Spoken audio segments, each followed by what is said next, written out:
Ó, nós aqui outra vez, galera! Tudo bem? Como é que vocês estão aí? Tudo jóia? Bom, hoje nós vamos falar sobre esse pequeno objeto, esse objeto de uso doméstico e que vocês, os desavisados, podem não estar sabendo, é um objeto de grande prevalência na cultura pop, né? Isso é o popular aqui no Brasil, nós temos uma diferenciação de gênero, guarda-chuva e sombrinha, né? Mas lá fora já são bem modernos, tudo é de forma neutra chamado de umbrella, né? E isso, como eu falei, está muito presente na cultura pop. Vocês querem ver, por exemplo? Olha só isso aí.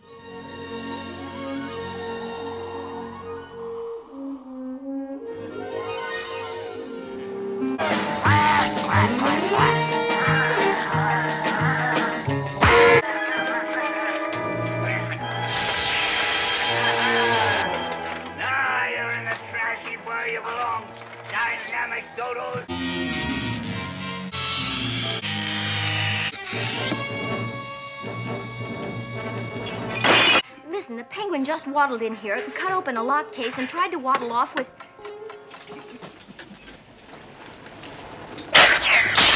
Vá, se quiserem. Por que construir um lugar assim? Simples. A principal fonte de renda da Umbrella Corporation vem da venda de armamento viral, que é impossível de ser testado no mundo real. Então, vocês viram aí? Anos 60, Mary Poppins.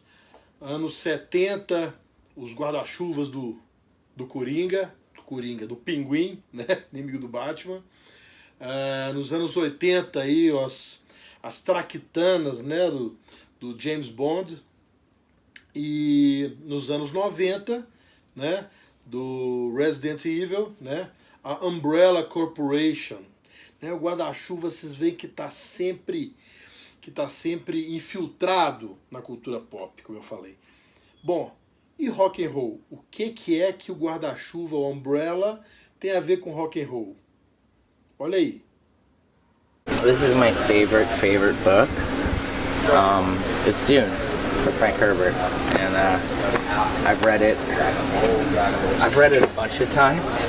You know, I'm falling into a Dune hole right now. Attack on Concrete by Taiyo Matsumoto he's one of my favorite artists. His art kind of reminds me of a mix of Katsuhiro Otomo and also the cover of Revolver by the Beatles. This is probably the biggest influence on me, next to like Grant's work and Watchmen, is Akira, and I was pretty obsessed with this as a kid.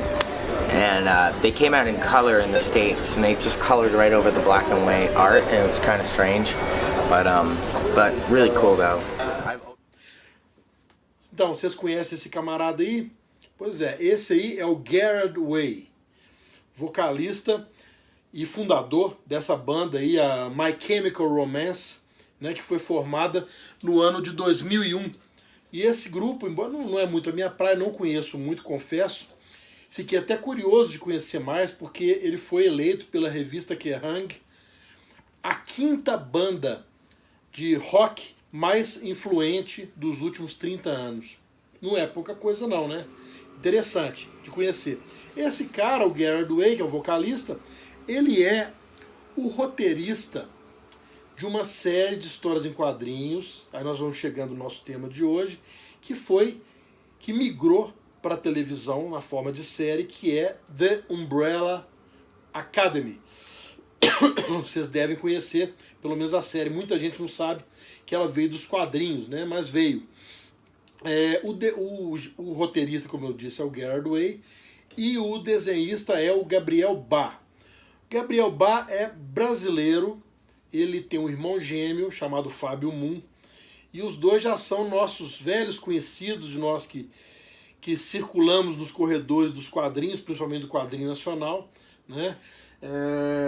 Fizeram muitos trabalhos juntos, os dois irmãos. Fizeram uma série chamada 10 Pãezinhos, era um fanzine que eles tinham, né? Que publicavam pequenas histórias. Eu tenho aqui até essa edição crítica, né? Vocês vendo aqui em cima 10 Pãezinhos, né? Que eu tenho a impressão que isso aqui é uma coletânea de 10 pequenas histórias que eles publicavam no fanzine nessa época. Não sei se realmente são originais aqui ou se elas já tinham sido publicadas antes, mas é uma antologia bacana de pequenas histórias aqui em preto e branco, né, do Boom e do Bah. Bom, depois eles publicaram também pela Via Lettera O Girassol e a Lua, no ano de 2000. Eu tenho um carinho especial por essa obra, O Girassol e a Lua, né?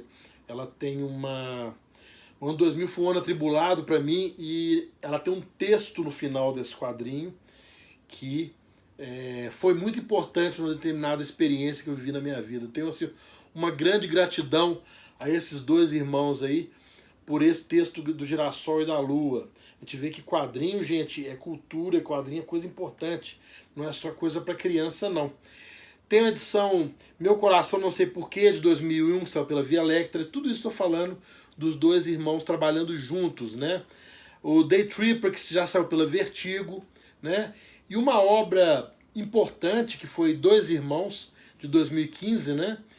Que ganhou um Eisner Award, né? Nós já falamos em outros programas sobre esse prêmio, que é considerado praticamente um Oscar dos quadrinhos, né? Ganhou um Eisner Award na categoria de melhor adaptação de outro meio, né? Essa história em quadrinho é uma adaptação de um livro, né? Escrito pelo Milton Ratum e foi transformado pelos dois irmãos em quadrinhos e ganhou esse prêmio. Ganhou também na categoria melhor edição estadunidense de material estrangeiro, né? E o troféu HQ Mix, que é o principal prêmio de história em quadrinhos brasileiro, né? Vocês veem que os meninos são fera, né? E aí vem então a minissérie Umbrella Academy, que ganhou o prêmio Eisner da melhor minissérie em 2008, né? Eu tenho que contar um mico que eu paguei com esses dois, né? Porque, como eu falei, os dois irmãos, o Fábio e o Gabriel, sempre trabalharam juntos, né? Aí vieram no FIC, Festival Internacional de Quadrinhos, aqui em Belo Horizonte, e eu, passando lá, trombei com o Fábio Moon, né? E eu tava com essa edição da Umbrella Academy, né? E aí eu falei, pô, aproveitar que encontrei com você não quer me dar o autógrafo? Aqui ele falou, não, esse trabalho não é meu, ele é só do Gabriel, meu irmão. Pô, como é que eu vou saber também, né? Aí eu fiquei sabendo, né? Paguei o mico, tô confessando pra vocês, que aqui começa então o trabalho dos dois irmãos separados, apesar de que o Gabriel aqui tem no começo uma dedicatória bem amorosa pro irmão, um agradecimento, mas os desenhos são os que só do Gabriel Bá, brasileiro, e o texto é do Gerard Way, como eu falei, né? Bom, essa minissérie, essa aqui que eu tenho nas minhas mãos, é uma edição do primeiro arco da série, né? Foram 6, se não me engano, 6 exemplares que estão reunidos todos nessa encadenação de luxo da editora Devir, né? Sobre o que trata Umbrella Academy? Bom, Umbrella Academy, nós já falamos um pouco sobre isso em outro programa, que nós falamos sobre Watchmen, né? O Watchmen realmente mudou a história dos quadrinhos lá no meados dos anos 80, quando ele colocou humanidade nos super-heróis, né? Super-heróis com defeitos, qualidades humanos, inseguranças, perda de controle psicológico, problemas para resolver, problemas humanos para resolver, né? Então humanizou o super-herói e mudou a história dos quadrinhos para sempre. Surgiram obras filhas dessa premissa, né? Como foi, por exemplo, The Boys, que é um seriado também de sucesso agora na Amazon Prime, né? Tá passando. E na minha opinião, esse Umbrella Academy de 2007, a primeira edição saiu em 2007, também é filho dessa premissa do super-herói humanizado. Por quê? Do que trata essa história? Trata-se do seguinte fenômeno. Em meados dos anos 80, 43 crianças nasceram no mesmo dia, em lugares diferentes do mundo, de mulheres que nem apresentavam sinais de gravidez. Simplesmente nasceram essas crianças. A história em quadrinho não dá uma explicação para esse fenômeno, pelo menos até agora. O céu até agora não explica o fenômeno, mas 7 dessas crianças elas são adotadas por um cientista meio louco chamado Reginald Hargreaves, o Monóculo, que é o apelido que ele tem na história em quadrinho. E essas 7 crianças são criadas como filhos desse cara, né? E são crianças que com o tempo vão manifestando poderes extra-humanos, poderes de super-herói. Cada um tem um poder diferente. Bom, e são seres humanos completamente disfuncionais. É uma família disfuncional, né?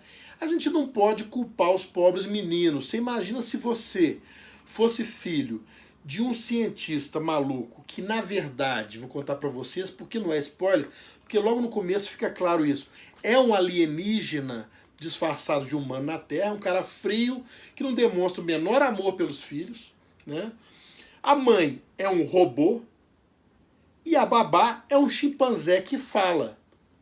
Tem como ser normal? Não tem, né? E essas crianças crescem, a despeito dos seus poderes, com uma série de problemas de relacionamento, uma série de inseguranças, e aí eles, em determinado momento, acontece algo que eles se separam no mundo e voltam a se reunir por volta de 30 anos de idade, quando eles têm 30 anos de idade, para tentar resolver os problemas pessoais. Com a morte do pai, eles voltam a se reunir e acabam tendo que tentar evitar, no meio dessa problemática toda, um provável apocalipse.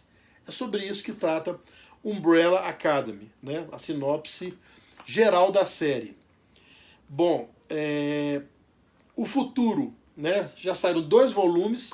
Esse Umbrella Academy é o primeiro volume da Suíte do Apocalipse.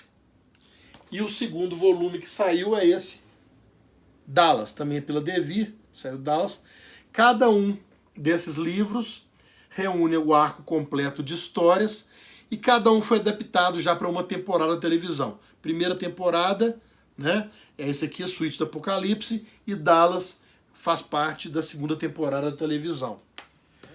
Bom, em 2009, no San Diego Comic Con, o Gerard Way anunciou então o 3º volume da série, que seria chamado Hotel Oblivion. Esse tem relação com algo que um dos personagens do Space Boy diz numa história do primeiro ciclo, que ele fala que ninguém pode escapar do hotel. Então, e trataria da volta de um vilão dos quadrinhos que não aparece na TV, chamado Dr. Terminal. Isso foi falado então em 2009, não aconteceu. A Dark Horse, em 2010, anunciou que iria publicar esse Hotel Oblivion. Também não aconteceu, né? E em 2017, na San Diego Comic Con também, a Dark Horse confirmou a publicação para o ano de 2018, que também não aconteceu. Então até agora não saiu o 3º volume, que eu saiba, lá fora não saiu, muito menos aqui no Brasil. E talvez o atraso tenha até a ver com a adaptação da história para a televisão, né? Bom, quem são os personagens? Quem são esses irmãos da história do Umbrella Academy? Bom, um deles é o Space Boy. Eu vou falar o nome de super-herói deles, que ele é mais usado, na verdade, na mídia dos quadrinhos do que na televisão. A maioria deles, pelo menos, né? É o Space Boy, que na televisão vai ser interpretado... Aliás, na televisão, eu vou falar da televisão depois. Vou falar primeiro só da mídia dos quadrinhos, depois a gente fala de cada um deles na televisão. Bom, o nome dele, o nome do Space Boy é Luther Hargreaves, é um dos irmãos, né, que tem um poder de uma força muito grande.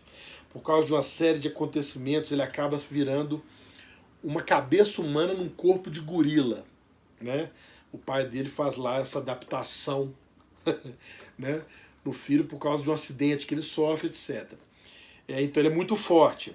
Esse é o número, é chamado de número 1, né?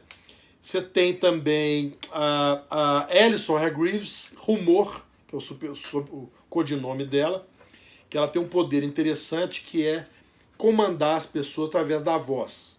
Quando ela quer, ela manda você fazer alguma coisa e você não consegue deixar de fazer. As pessoas obedecem o que ela está comandando. Esse é o poder dela, né? Rumor. Nós temos também O Kraken, que é o Diego Hargreaves, né? Que é o número 3, que ele tem um poder telecinético e ele gosta muito de... Ele é quase que um vigilante desses noturnos que fazem justiça, né? Ele joga facas, só que ele consegue comandar o caminho da faca com a sua telecinese, né? Ele usa a arma e ele comanda a arma com a força do pensamento. Depois, o número 4 é o Kraken, né? O Kraken, que é o Kraken, é o Klaus Hargreaves. O Klaus, ele tem o poder, no quadrinho, um pouco diferente da televisão. Ele tem um poder de meio telecinese, levitação, né, no quadrinho, que não é tão explorado na televisão. Na televisão é muito explorado o seu poder de se comunicar com os mortos, né? Ele consegue se comunicar com os mortos. Esse poder também vai evoluindo ao longo da série, vai tomando outros aspectos um pouco diferentes, né? Mas é um poder que acaba sendo muito importante para os irmãos. Depois tem o Number 5. O Number 5 é um dos irmãos que tem o poder de teletransporte a si mesmo e a outras pessoas, e também de fazer esse teletransporte não só através do espaço, mas também através do tempo. Com isso ele acaba vivendo um tempo perdido num futuro apocalíptico e consegue, na hora que a série vai começar, voltar ao presente, na época da morte do pai, só que no corpo que ele tinha com 14 anos de idade. Ele acaba sendo um cara que tem pouco mais de 50 anos de idade, pela sua vivência nas diversas épocas, mas num corpo de 14 anos. É o Number 5, não é dado muito codinome para esse personagem, não. É The Boy, a forma como se referem a ele, né? Tem o Number 6, que é o Ben Hargreaves, que é um irmão que morreu, né? Talvez tenha tido a ver aquela separação que eles tiveram lá no início, antes de se reunirem, algo relacionado à morte do irmão. Essa morte não é muito explicada, nem no quadrinho e nem na televisão. Mas é interessante que ele está morto, mas como o Klaus, que é o irmão, tem capacidade de se comunicar com os mortos, ele participa frequentemente da série, usando o irmão Klaus como veículo para se manifestar, né? E ele tinha poderes, quando vivo pelo menos, de sair uns tentáculos do corpo e ele saía destruindo tudo usando esses tentáculos, né? Era o codinome dele é Horror, né? E temos finalmente a Violino Branco, que está na capa aqui, né? Que é a Vanya Hargreaves. A Vanya, ela inicialmente na série, ela parece não ter poderes, ser a única irmã, ela até tem uma série de traumas, como se não bastasse os outros traumas que ela já tinha na família. Ela tem alguns traumas por causa dessa falta de poderes, a forma como ela é tratada pelo pai, etc., pelos irmãos, mas que depois acaba se revelando qual é o grande poder dela e que tem muito a ver com a linha principal do arco de histórias do primeiro volume da Umbrella Academy, tá? Como eu disse, então, foi adaptado mais recentemente isso para uma série de televisão. Vamos ver como é que é isso aí. In October 1989, 43 women around the world gave birth. None of these women had been pregnant when the day first began. How much do you want for it? I have adopted 6 children, gifted with abilities far beyond the ordinary. I give you the Umbrella Academy.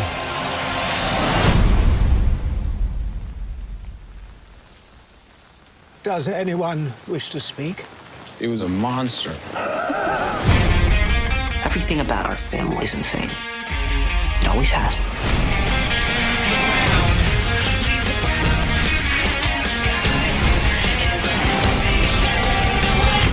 Is that my skirt? Oh, yeah, this. It's very breathy on the bits. Nice to see nothing's changed. I jumped forward and got stuck in the future. Do you know what I found? Absolutely nothing. When's it supposed to happen? In 8 days. Oh, shit. There's someone out there who's trying to stop me from preventing the apocalypse. We need the full force of the Academy. Bingo.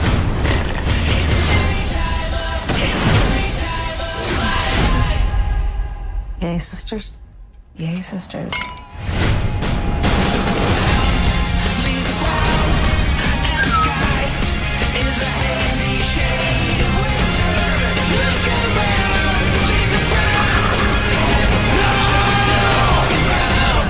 Get up, we're going. Where? Save the world. Oh, is that all? Bom, então como eu disse no início, cada livro das temporadas aqui, dos arcos de Umbrella Academy foi transformado numa temporada de televisão. Esse então é o que trata do primeira ameaça de apocalipse que eles têm que enfrentar.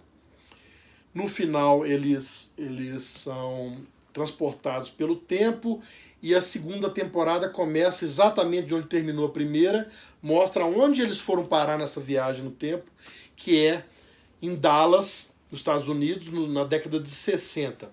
Né? Então, o arco principal de cada grupo de histórias em quadrinhos, ele é preservado na série de televisão. Mas, na minha opinião pessoal, a adaptação para a televisão melhorou demais a série. Tá? É uma regra que confirma, uma exceção que confirma a regra. Né? Geralmente, quando você vai do escrito para a televisão, fica mais superficial, porque a televisão é mais visual, você não entra muito no psicológico dos personagens. No caso de Umbrella Academy, eu senti que aconteceu o contrário. A escolha dos atores foi fenomenal, foi excelente escolha para cada personagem. Eles deram uma profundidade, uma tridimensionalidade muito maior, psicológica para os personagens, né? Nos conflitos, nas características, no humor, uma valorizada geral em cada personagem pelos atores escolhidos e, obviamente, pelo roteirista da série. Muito legal mesmo, eu acho que tem que ser visto. A primeira temporada foi ao ar em abril, se não me engano, de 2019, e a Netflix informou que 45 milhões de famílias assistiram a primeira temporada durante o primeiro mês de exibição da série. Né? É uma das séries mais assistidas da plataforma Netflix até hoje. É a primeira temporada de Umbrella Academy. No mesmo mês, ela já foi renovada para essa segunda temporada, né, que foi lançada na televisão no dia 31 de julho desse ano de 2020. A segunda temporada foi até mais elogiada do que a primeira. Eu também gostei bastante da segunda, pela crítica e pelo público, foi muito elogiada, né? E ela trata de temas importantes, que são racismo, brutalidade policial, a questão LGBT, religião, temas bem na moda no mundo da cultura pop de hoje, nós sabemos disso. Mas mostrado, a meu ver, de uma forma não panfletária e muito inteligente. Eu gostei da forma como foram colocadas essas questões, mostrando numa década onde tudo isso foi muito importante. Né? Lá em Dallas, eles vão participar de questões como a morte de Kennedy, né? Que é um evento importantíssimo, as lutas pelos direitos civis, né? Inclusive na transposição do quadrinho para a tela, a Allison, que é a irmã que tem esse poder vocal, ela transformada de uma branca no quadrinho para uma atriz negra na televisão, ficou muito bem, boa transformação, porque justificou a participação dela nessa questão da luta pelos direitos civis dos negros nos Estados Unidos naquela época. Tem também a questão do mundo hippie, aquelas seitas malucas, né, que surgiam nessa época também, do movimento hippie, logicamente protagonizada, né, pelo Klaus, que fica excelente nesse momento, ele ganha um espaço muito grande na segunda temporada dessa forma. E coisas como as teorias sobre OVNIs, sobre os voadores, que cresceram muito nesse período também, é explorado na série. Todos esses temas de uma forma muito harmônica e muito legal. Eu achei que foi um upgrade da primeira para a segunda temporada. Né? Muito legal mesmo. Bom, vamos dar uma repassada em quem são os atores que fazem esses personagens na TV, né? Bom, o Luther, que é aquele personagem que eu falei que tem um corpo de gorila na cabeça humana, né? É o Tom Hopper. O Tom Hopper, quem já assiste Netflix, o conhece como Billy Bones, da série Black Sails. Black Sails é uma das primeiras séries que eu assisti na Netflix.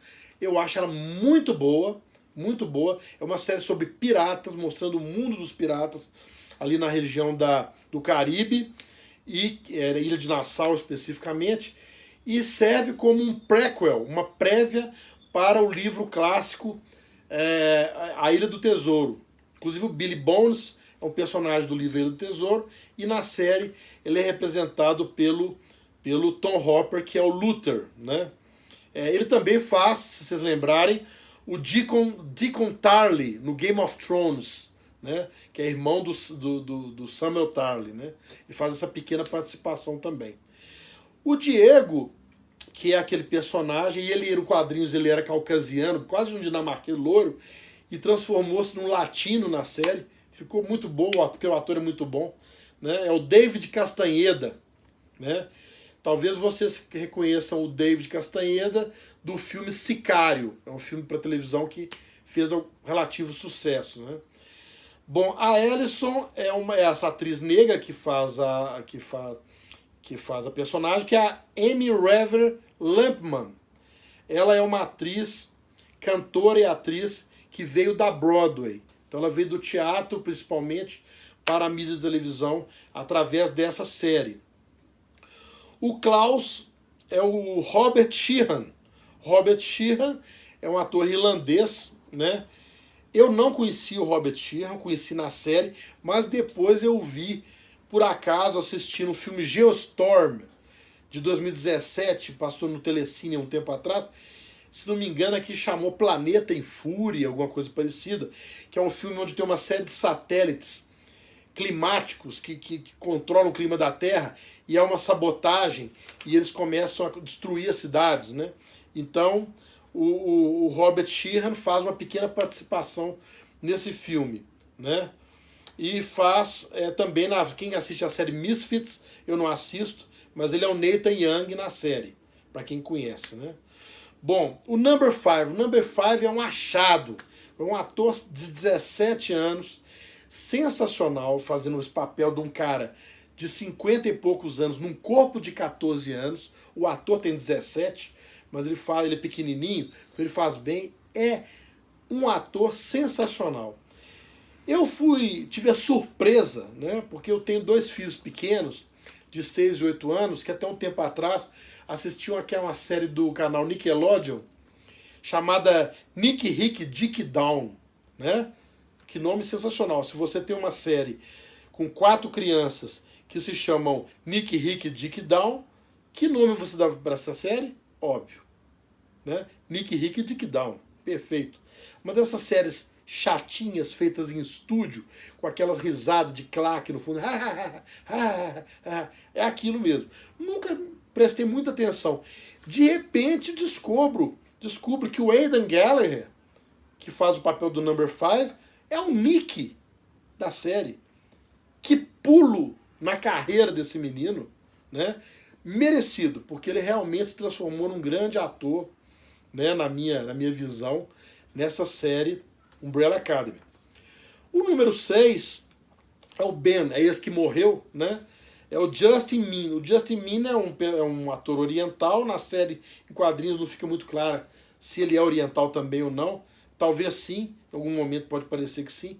Mas ele é um ator e eu não conhecia, não sei se ele já fez alguma outra coisa em cinema, televisão, teatro. Nunca tinha ouvido falar e não consegui encontrar nada a respeito dele. E a número 7, né, que é a mais famosa atriz do conjunto, né, é a Ellen Page, que faz a Vanya, né, que faz a Violino Branco, que fez Juno, né, todo mundo assistiu Juno, teve indicações pro Globo de Ouro, pro Oscar como atriz, né? Fez também, para quem é da cultura pop, a Kitty Pryde nos X-Men, nos filmes de cinema, né? É uma atriz canadense e que tá matando a pau também na série, com todo o talento que ela já tinha revelado antes. Temos que citar também aqui 2 personagens coadjuvantes muito legais. Na história em quadrinhos, eles só apareceram na 2ª temporada em Dallas, né? Mas aqui eles já foram explorados na série no início da história, né? Que é o Hazel e a Cha-Cha, 2 assassinos profissionais que usam máscaras bizarras de animais de desenho animado, aparentemente, né? Nos quadrinhos é assim e na televisão também. O ator que faz o Hazel é o Cameron Britton, que já tinha sido indicado ao Emmy, ao prêmio Emmy como serial killer na série Mindhunter. E a atriz que faz a Cha-Cha é a Mary Bleed. A Mary Bleed, gente, que eu saiba, ela não era atriz, não, né? Ela é muito conhecida como compositora e produtora musical norte-americana de R&B, soul music e hip hop, né? Ela não tinha aparentemente experiência de atuação, mas a personagem e a interação com o outro personagem serial killer, os 2 são impagáveis, irresistíveis, deram um show, né? Bom, na minha opinião, como eu já falei, a televisão superou as HQs, e o final da 2ª temporada, ele é tentador, né? Como eu estava conversando outro dia com o meu amigo Ricardo Erdi, e ele chamou atenção, que aparentemente dá uma impressão de que a 2ª temporada acabou e a história se resolveu, e de repente vem uma última cena que te dá vontade de assistir o que vai acontecer. Um gancho sensacional, né, para a próxima temporada. Eu não sei como é que eles vão conciliar essa ideia que mostram nessa cena com o que o Gerard Way falou sobre esse Hotel Oblivion. Não sei se vai ter muito a ver. A minha aposta é que a série de televisão, como acontece nessas adaptações de maneira geral, vai cada vez mais começar a se afastar das histórias em quadrinho. Assistam, tá no Netflix, as 2 temporadas, né? Já estão lá e merece ser conhecido. Vocês vão se divertir adoidado, né? E quem puder ler a história em quadrinho para depois comparar, vai ser um exercício interessante, tá bom? Gente, obrigado, teve bom. Em breve a gente volta com outra história, tá bom? Até mais.